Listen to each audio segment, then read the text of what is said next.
जवान की तो तुम हमेशा से कड़वी थी सुषमा, पर आज तो तुमने हद कर दी, मेरी बेइज्जती कर दी। भला कौन सा मर्द अपनी पत्नी के मुंह से ये सुनना पसंद करेगा कि वो एक हारा हुआ इंसान है, और पति के होते हुए तुम इस उम्र में एक पराये मर्द के साथ संबंध रखती हो। तुमने आज मेरा बहुत दिल दुखाया है, इसके लिए मैं तुम्हें कभी माफ नहीं करूंगा, और ना ही तुम्हारी शक्ल देखनी पसंद करूंगा। आज के बाद मैं तुमसे कोई रिश्ता नहीं रखूंगा। तुम अक्सर गलत होती थी, फिर भी मैं तुम्हारा साथ देता था। मैंने हमेशा तुझे कमा के खिलाया, तेरी सारी जरूरतों का ध्यान रखा। कुछ समय के लिए मेरी नौकरी क्या गई, तेरा असली चेहरा मेरे सामने आ गया। शादी तो जिंदगी भर साथ निभाने का संबंध है। अगर एक पे बुरा वक्त आता है तो दूसरा साथ देता है, और दूसरे पे बुरा वक्त आता है तो पहला साथ देता है। तुम इस शादी के बंधन को कैसे भूल गई? शायद ये भी मेरे कर्मों का ही फल है। जब मैंने रिद्धि का साथ नहीं दिया तो तुमसे अपने साथ की उम्मीद क्या कर रहा हूँ। अब मुझे ये सोचना है कि अब मैं जाऊँ कहाँ। एक काम करता हूँ, अपने घर चला जाता हूँ, पर अगर विवान की पत्नी ने कुछ कह दिया तो जब वो कहेगी तब की तब देखी जाएगी। बस अपने घर ही चलता हूँ। सड़क पे रहने से अच्छा है कि मैं अपने घर जाऊँ।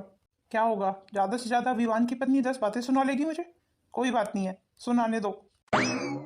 अरे सुषमा, आप क्यों परेशान हो रही हो? अरे राजेश चला गया तो क्या हो गया, मैं हूं ना, मैं तुम्हारा ध्यान रखूंगा। और वैसे भी राजेश ने तुम्हारे लिए क्या किया है? राजेश की बातों पे तो तुमने बहुत विश्वास कर लिया, अब एक बार मेरी बातों पे विश्वास करके देखो। पर सर, राजेश जी मेरे साथ ऐसे कैसे कर सकते हैं? वो मुझे ऐसे छोड़ के कैसे जा सकते हैं? कितना कुछ किया है मैंने राजेश जी के लिए। अब तुम ही देख लो, तुम्हारे इतना कुछ करने के बाद भी वो चला गया। अरे राजेश कोई सही इंसान थोड़ी है, वो इंसान ही गलत है। अरे भूल जाओ राजेश को और खुद कमा के खाओ। तुम्हारे अंदर काबिलियत की कोई कमी थोड़ी है, और मैं तुम्हें यकीन दिलाता हूँ, मैं तुम्हें नौकरी से कभी नहीं निकालूंगा। मेरे साथ रहोगी ना तो बहुत खुश रहोगी। चलो अब जल्दी जल्दी अपना मूड ठीक करो। शायद आप सही कह रहे हैं सर। अरे ये तुम मुझे बार बार सर मत बोला करो, सर तो मैं सिर्फ बाहर वालों के लिए हूँ। तुम मुझे राघव कह के पुकारा करो। क्या सचमुच मैं आपको राघव जी कह के पुकार सकती हूँ? हाँ हाँ बिल्कुल, क्यों नहीं। तो फिर ठीक है, आज के बाद मैं आपको राघव जी कह के पुकारूंगी। अब देखो तुम हंसती हुई कितनी अच्छी लगती हो। अब 2 कप कॉफी बना लाओ, मैं और तुम दोनों साथ मिलके कॉफी पियेंगे आज। जी सर, बस अभी बना के लाई। वो मेरा मतलब है राघव जी। लगता है राघव जी मेरी जिंदगी को एक नई दिशा दे देंगे। वैसे भी राजेश जी तो चले गए मुझे छोड़ के, मेरे बारे में एक बार भी नहीं सोचा। उन्होंने मेरे लिए क्या ही किया था आज तक। राजेश जी के साथ आज तक मैंने कितनी परेशानियों का सामना किया। कुछ भी कहो, 3 बच्चों के बाप से कभी शादी नहीं करनी चाहिए। राजेश जी का साथ तो मैंने इसलिए दिया क्योंकि मेरी भी मजबूरी थी, पर अब मेरी कोई मजबूरी नहीं है। अब मैं अपनी जिंदगी अपने तरीके से जीऊंगी, बिना किसी रोक टोक के। तो चले गए ना तो जाने दो, मुझे भी कोई फर्क नहीं पड़ता। जब उन्हें मेरी परवाह नहीं है तो मैं क्यों करूं? अब मैं अपनी जिंदगी अकेले ही काटूंगी, वो भी ऐश के साथ। वैसे भी मैं अकेली कहाँ हूँ, राघव जी है ना मेरे साथ। मुझे पूरा यकीन है राघव जी कभी मेरा साथ नहीं छोड़ेंगे। इस औरत को तो बना दिया मैंने बेवकूफ। इसे बेवकूफ बनाना कोई ज्यादा बड़ी बात नहीं थी, ये तो बड़ी आसानी से मेरे जाल में फंस गई। बस अब समय आने पे इस औरत को ऐसा फंसाऊंगा ना कि ये भी क्या याद रखेगी कि किसी राघव नाम के इंसान से पाला पड़ा था। जिंदगी भर जेल में चक्की पीसेगी, ये मेरा वादा है इसके साथ। और जब इसका दर्द देख के इसकी बेटी तड़पेगी तो मुझे बहुत मजा आएगा। बस यही तो मैं चाहता हूँ कि कलेक्टर साहिबा घुटनों के बल मेरे से माफी मांगे, अपनी माँ को जेल से छुड़ाने की भीख मांगे, तब मैं उसके बारे में कुछ सोच सकता हूँ। जरा मैं भी तो देखूं कलेक्टर ने अपनी माँ को जेल में देख के कितना तड़पती है, तभी तो मेरा इस औरत के साथ ये सब करने का मकसद पूरा होगा।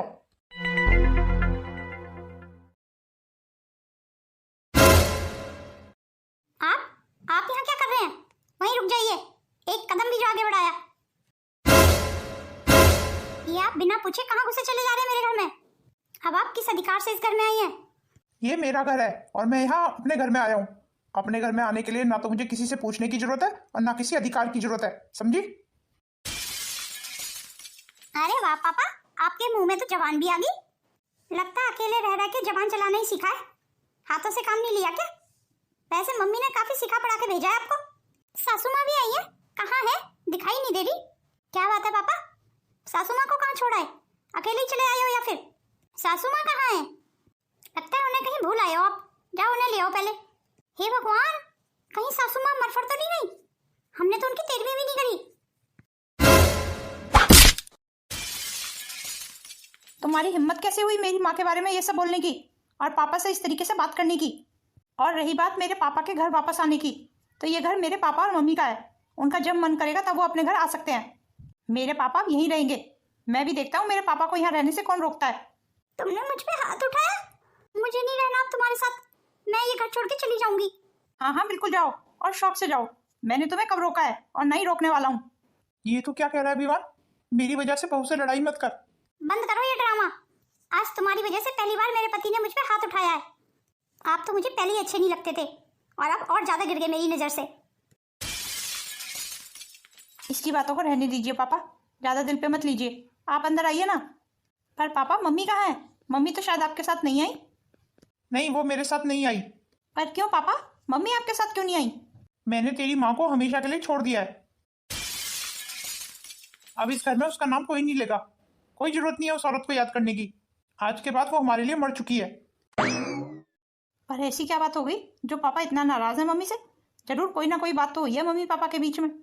मम्मी ने जरूर कोई ऐसी हरकत की है जिसकी वजह से पापा इतने नाराज हैं उनसे। पर क्या, मुझे पता लगाना होगा। पर कोई बात नहीं है, जैसे पापा का मूड ठीक होगा शायद वो मुझे खुद ही बता दें।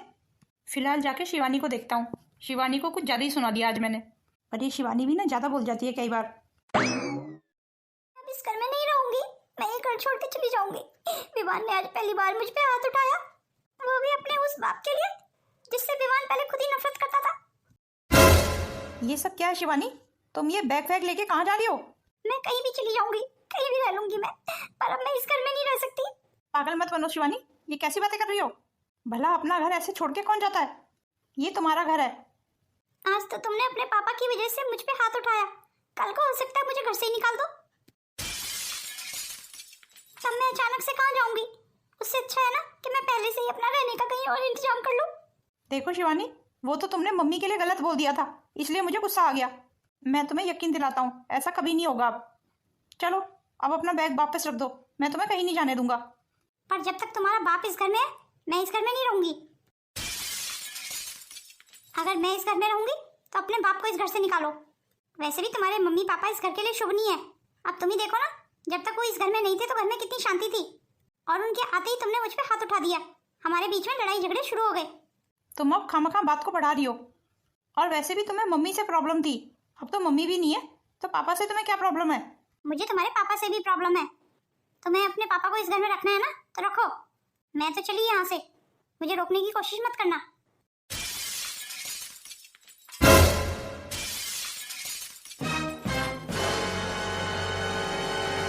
इस हालत में इनसे कोई भारी काम नहीं करवाना, नहीं तो माँ और बच्चे दोनों की जान को खतरा हो सकता है। आप बिल्कुल फिक्र मत कीजिए डॉक्टर साहब, मैं शिवानी का पूरा ध्यान रखूंगा। जी ठीक है, ये कुछ दवाइयाँ लिख दी हैं मैंने। दवाइयाँ आप ले आना और इनको टाइम से देते रहना। अब मैं चलता हूँ। शिवानी, तुमने सुना ना डॉक्टर ने क्या कहा? तुम माँ बनने वाली हो, तुम्हें इस हाल में अपना ज्यादा ध्यान रखना होगा। तो बिल्कुल चिंता मत कर विवान, मैं बहू का पूरा ध्यान रखूंगा। आखिरकार मेरे भी तो कुछ फर्ज है, मैं दादा जो बनने वाला हूँ। जी पापा, आपने ठीक कहा। मैं तो ऑफिस चला जाता हूँ, अब शिवानी की सारी जिम्मेदारी आपकी। ये भी कोई कहने की बात है? तू बिल्कुल फिक्र मत कर विवान, बहू का मैं अच्छे से ध्यान रखूंगा। आखिरकार मेरी भी तो कुछ जिम्मेदारियां हैं। चलो शिवानी, अब तुम रेस्ट करो, मैं तुम्हारे लिए तब तक जूस लेके आता हूँ। नहीं नहीं, जूस वूस रहने दो, अभी मेरी कुछ खाने की इच्छा नहीं है। अरे खाने को नहीं ला रहा, जूस है, पी लेना थोड़ा सा।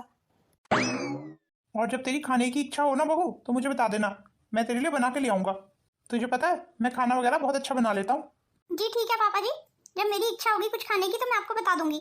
चल ठीक है बहू, अब तू रेस्ट कर। कितनी खुशी हो रही है मुझे कि मैं दादा बनने वाला हूँ।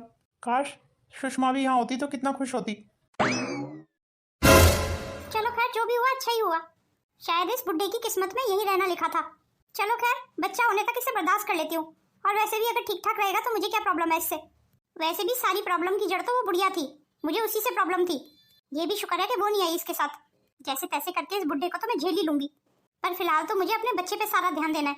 मुझे अपना ज्यादा ध्यान रखना होगा, मुझे इस हालत में ज्यादा गुस्सा भी नहीं करना होगा। आपने सुना मम्मी, विवान बाप बनने वाला है। अरे वाह, ये तो बहुत खुशी की बात है। देखते ही देखते बच्चे कितने बड़े हो जाते हैं, पता ही नहीं चलता। और तुझे ये सब कैसे पता चला? मुझे विवान नहीं बताया, वो मेरे ऑफिस आया था आज मिठाई लेके। वैसे भी विवान का ऑफिस मेरे ऑफिस के पास में ही है, वो अक्सर मुझे मिलता रहता है। और आपको पता है मम्मी, वो ये भी बता रहा था कि पापा घर लौट आए हैं, और पापा के साथ छोटी माँ नहीं आई। क्या मतलब? सुषमा उनके साथ घर वापस नहीं आई? जी मम्मी, विवान तो कुछ ऐसे ही बता रहा था। पर ऐसा क्या हुआ कि सुषमा उनके साथ घर वापस नहीं आई, वो अकेले ही घर वापस चले आए? इस बारे में तो मैं कुछ कह नहीं सकती मम्मी। आप कहो तो विवान से पूछ लो अगली बार जब मिलेगा। नहीं नहीं, हमारा क्या मतलब पड़ा है, तुझे कोई जरूरत नहीं है उससे कुछ पूछने की। उनके घर का मामला है, वो जाने। मुझे तो लगता है मम्मी कुछ ज्यादा ही बड़ी बात रही होगी, तभी तो पापा छोटी मम्मी को घर नहीं लेके आए। हाँ हो सकता है ज्यादा बड़ी बात हो। चलिए ठीक है मम्मी, अब मैं चलती हूँ, गुड़िया भी मुझे याद कर रही होगी। हमेशा से सुषमा ने गलतियां ही तो की हैं, कहीं अब बुढ़ापे में सारी गलतियों का दंड उसे भुगतना ना पड़े एक साथ, क्योंकि भगवान दंड उम्र देख के नहीं देता और भगवान की लाठी में आवाज भी नहीं होती। मैं क्यों सुषमा के बारे में सोच रही हूँ, मेरे साथ तो सुषमा ने कभी अच्छा नहीं किया। सुषमा नहीं क्या, मेरे तो पति ने भी मेरे साथ अच्छा नहीं किया था। पता नहीं इन दोनों को मैं कभी इस जन्म में माफ कर पाऊंगी या नहीं। मैं तो लाचार थी इसलिए इनका कुछ कर नहीं पाई, पर भगवान मेरा बदला इनसे ले रहा है। और सुषमा का इससे ज्यादा बुरा क्या हो सकता है कि दो बेटे होते हुए, पति होते हुए, घर होते हुए भी वो घर से बेघर घूम रही है। अगर सुषमा इतनी अच्छी होती तो आज अपना घर बसा के नहीं बैठी होती। इतना सब होने के बाद भी सुषमा ने अपने व्यवहार में कभी बदलाव लाने की कोशिश नहीं की। हमारा व्यवहार ही तो है जो हमें अपनों से जोड़ता है। मुझे तो समझ नहीं आ रहा है पापा कि मम्मी आपके साथ ऐसा कैसे कर सकती हैं। जो आप बोल रहे हैं अगर वो सब सच है ना पापा, तो मैं जिंदगी में कभी मम्मी का चेहरा नहीं देखना पसंद करूंगा। छी, मुझे तो सोच के भी घिन आती है। मम्मी ने तो अपनी उम्र का भी लिहाज नहीं किया, कुछ पैसों के लिए अपने पति का साथ नहीं दिया, अपने पति को ही छोड़ दिया। मम्मी की ये पैसे की चाहत पता नहीं कब पूरी होगी। इस उम्र में भी उनकी पैसे की भूख घटने की बजाय बढ़ रही है। अगर वो कभी गलती से इस घर में आ भी गई ना, तो तुझे मेरी कसम है विवान, उसे इस घर की दहलीज कभी पार मत करने देना। जी पापा, आप बिल्कुल फिक्र मत कीजिए। मैं उससे सारे रिश्ते खत्म करके आया हूँ, बस जो भी बात थी सब बता दी तुझे। अच्छा किया पापा आपने जो सब मुझे बता दिया। मम्मी के बारे में ये सब भी पता चल गया मुझे। अगर मम्मी इतनी अच्छी होती तो आज अपने घर में नहीं रहती। पराये आदमी के साथ घर से बाहर रहने में उन्हें शर्म भी नहीं आ रही है। मुझे तो नहीं लगता इस जन्म में मम्मी को अकल आएगी। चलो खैर, अब मम्मी को भगवान ही समझाएगा, जैसे उन्होंने किया है वो सब भुगतेंगी भी। हेलो, हाँ बोल पीहू। मम्मी आपको एक खुशखबरी देनी थी। कैसी खुशखबरी? आपको पता है हमारे घर के पास अब पेट्रोलियम पंप बनेगा। अब आपके मकान की कीमत 3 गुनी और 4 गुनी हो जाएगी। अरे वाह, ये तो बहुत खुशी की बात है। एक बात और है मम्मी। हाँ बोल, क्या बात है? विवान को अपना घर खाली करना पड़ेगा। घर खाली करना पड़ेगा? पर क्यों? क्योंकि विवान जिस कॉलोनी में रहता है वो अनऑथराइज्ड कॉलोनी है और कोर्ट ने उसके डेमोलिशन के ऑर्डर दे दिए हैं। तो फिर ये सारे लोग कहाँ जाएंगे? ये तो मुझे भी नहीं पता मम्मी कहाँ जाएंगे। विवान समझदार है, कुछ ना कुछ इंतजाम कर ही लेगा। चलो ठीक है मम्मी, अब रखती हूँ फोन। अगर इनसे इनका घर छिन जाएगा तो ये लोग कहाँ रहेंगे? रहने का आसरा तो सबके पास होना ही चाहिए। पीहू दीदी आपने सुना? हाँ विवान, मुझे पता है। तुम लोगों को अब तुम्हारा घर खाली करना पड़ेगा। दीदी आप कुछ कीजिए ना, बिना घर के हम कहाँ जाएंगे? काश मेरे हाथ में कुछ होता। मुझे माफ करना विवान, मेरे हाथ में कुछ नहीं है। ऐसा मत कहिए पीहू दीदी, हम घर से बेघर हो जाएंगे। आपको तो पता है शिवानी भी प्रेग्नेंट है। मैं इस हाल में शिवानी को लेके कहाँ जाऊंगा? मुझे सब पता है, पर मैं कुछ कर नहीं सकती। अब तेरे लिए यही अच्छा होगा कि तुम कहीं किराए का मकान ढूंढो और जितनी जल्दी हो सके उसमें शिफ्ट हो जाओ।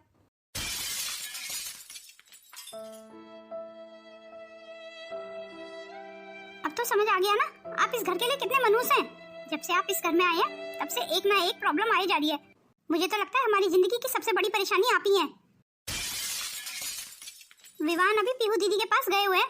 आप भगवान से दुआ कीजिए से सब कुछ ठीक ठाक ही रहे, वरना हम जहाँ भी जाएंगे ना आपको तो साथ नहीं लेके जाएंगे। क्या हुआ विवान? पीहू दीदी ने क्या कहा? पीहू दीदी के हाथ में कुछ नहीं है। पीहू दीदी ने इनकार कर दिया, वो हमारी कोई मदद नहीं कर सकती। तो फिर अब क्या होगा? हम कहाँ जाएंगे? अब तो कहीं किराए पे घर लेके रहना पड़ेगा। किराए का घर? पर किराए के घर में किराया देंगे या रोटी खाएंगे? अब तो मेरी भी नौकरी छूटी हुई है। बोलिए ना विवान, हमारा गुजारा कैसे होगा?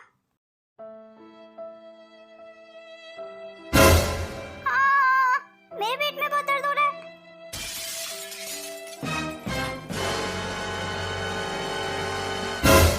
डॉक्टर साहब, अब मेरी वाइफ कैसी है?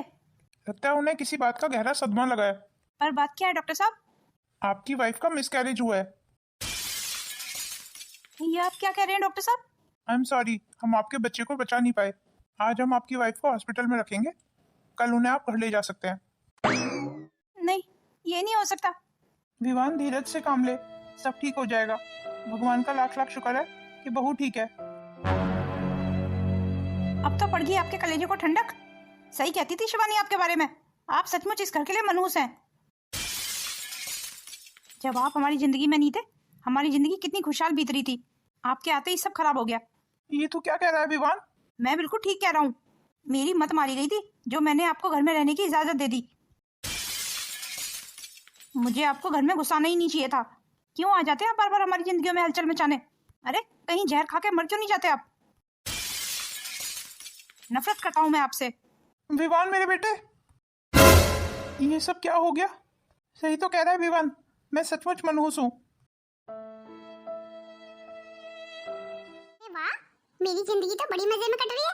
राघव जी के घर का काम भी मैं आधा अधूरा ही करती हूँ, पर मजे की बात यह है कि राघव जी को कुछ पता नहीं चलता। और भला आदमियों को कैसे पता चलेगा कि घर में क्या काम था, कितना काम कर दिया है। और हाँ, तनख्वाह तो पूरी दे देते हैं मुझे राघव जी। बस ऐसे ही धीरे धीरे पैसे इकट्ठे करके अपने लिए नया घर खरीद लूंगी। और जो मैंने सामान राघव जी के घर से चुराया है ना, उसे भी बेच के आऊंगी। पता चले तो सही कि कितनी कीमत के हैं वो। धीरे धीरे राघव जी के घर से ऐसे थोड़ा थोड़ा सामान चोरी करती रहा करूंगी, फिर मेरे पास भी ढेर सारे पैसे होंगे। चलो अब जल्दी से सो जाती हूँ, बहुत रात हो रही है। इस समय घर की बेल क्यों बजी है? इस समय कौन आया होगा? चलो जाके देख लेती हूँ। देखो चौंका दिया ना। राघव जी, आप इस समय यहाँ पे? क्यों, मैं इस समय तुम्हारे घर नहीं आ सकता? नहीं राघव जी, ऐसी कोई बात नहीं है। और तुम इतना घबरा क्यों रही हो? लगता है तुम्हें मेरा यहाँ आना अच्छा नहीं लगा। वो राघव जी, रात काफी हो गई है ना, इसलिए मुझे आपका यहाँ आना थोड़ा अजीब लग रहा है। एक काम करते हैं, हम सुबह बात करते हैं। और मुझे तो अभी बात करनी है। देखिए राघव जी, अभी आपने बहुत शराब पी हुई है, अभी आप अपने घर चले जाइए। अरे नहीं, मैंने तो कोई शराब नहीं पी। ये आप क्या कर रहे हैं राघव जी? मेरा हाथ छोड़िए। ये हाथ मैंने छोड़ने के लिए थोड़ी पकड़ा है। चलो जल्दी जल्दी मेरे पास आ जाओ। भगवान के लिए राघव जी, यहाँ से चले जाइए। अरे ऐसे कैसे चला जाऊं? आज तो मुझे जो चाहिए वो लेके ही जाऊंगा।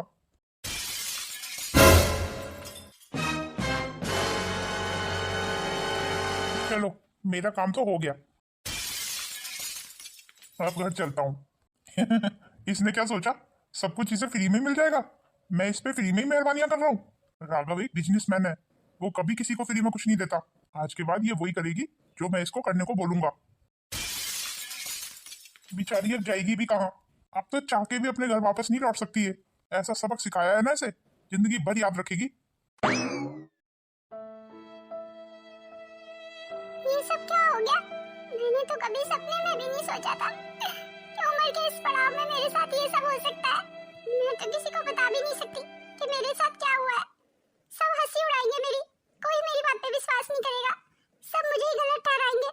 राजेश जी ने मुझे कितना समझाया कि राघव पे विश्वास मत करो, पर मैंने उनकी एक बात नहीं सुनी। शायद अपनी उसी गलती का दंड आज मैं भुगत रही हूँ।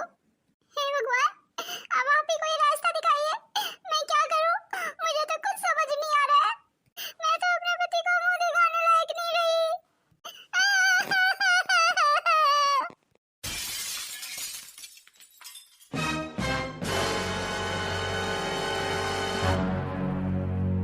आज के बाद मैं राघव की शक्ल भी नहीं देखूंगी।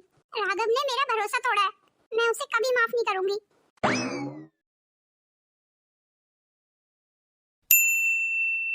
इस समय भला कौन आया होगा? कहीं दरवाजे पे राघव जी तो नहीं है?